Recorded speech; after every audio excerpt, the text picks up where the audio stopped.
presented to us as a trauma by hammering a piece of the hammer of the iron while piercing the cornea and piercing, of course, introducing cataract, mature white cataract to the patient, making him not seeing. After that, we decided to do a phaco emulsification after doing sonar and CT scan and positioning the foreign body intraocularly. Of course, our plan is to do phaco, but with restrictions. For example, here we are doing capsular rhexis. We have our plan that we are, for the next step, we may need the sulcus to introduce 3-piece IOL. So when we are saying that you have to plan very well before you are entering the eye, is you have to know what will happen for your next steps. So after that, we use Simcoe instead of irrigation aspiration with a little and slow downing the parameters of the bottle to make everything is soft and smooth. After finishing our cortex removal, as you see, the piece of the iron piercing the cornea was piercing the anterior and even the posterior capsule. That's why while we are cleaning the cortex, the penetration was clear, as you see in the video, and the posterior capsular rupture was extended a little bit. But we are planned for that, and we know that this will happen. We have already a good sulcus, and we are planning after a while to use 3-piece in the sulcus. After finishing our job anteriorly, we go down to the posterior segment to find the piece of the iron that made this trauma. After doing our job in PVD, as I said, for me, when you enter the vitreous or the posterior segment, the vitreous now is pathologic, and I have to remove it meticulously. So I do posterior vitreous detachment. Then I do my staining with triamcinolone quinacort for better visualization of the vitreous, and finish our core vitrectomy. Then we go to the second step, which is shaving. And here we found the foreign body. I am injecting now a viscoelastic material to protect my macula. This is the foreign body. It's a large piece of iron. I am freeing the foreign body from the surrounding vitreous. The foreign body now is free, and with the turbulence is moving toward the macula. But I am safe because I am injecting. Do you think this step is good? Is it true? Near the macula, near the arcade, I am entering my basket forceps to get the foreign body. Any of my friends answer?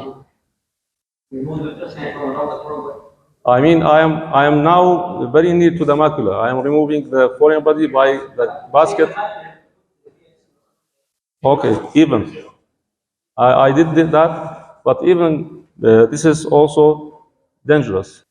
The point that I want to get is playing with the instruments near the macula inside the arcades is very dangerous. But sometimes when you have stress, you do something risky to the patient that it should not be done. In this case, the basket instrument, when we are trying to get the iron for intraocular foreign body, it enters the inside the arcades near the macula. But fortunately, we stop the surgery and we think for a while what we can do better to save the macula and not to go to risks. So I get the idea that I use the extrusion and the suction of the machine to catch the foreign body. like what you see here. Now, the foreign body is being very dangerous over the phobia. So I am using the extrusion and the vacuum to get it to the IC, and by handshake technique, I am getting it in the main wood, like what you see here. This is the end of this video. We safely extracted the foreign body and we finished our job in this case. Let us to go to the second video. The aim of presenting the second video is, again, you have to be prepared in a good operation theater. You have to have all your materials, your instruments, and your needs in this the operation room. But because you don't know what you need in surprising cases. This case was first begun by one of my colleagues. I was drinking my coffee in the restroom. They told me that there is a problem, come down.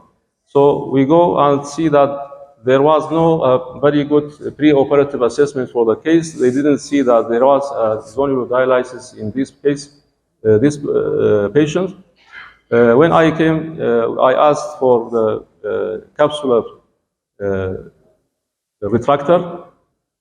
Unfortunately, there was no capsular retractor in the operation room, and we asked another company to provide us, and we wait for maybe half to 1 hour to get the capsular retractor, and this was very bad.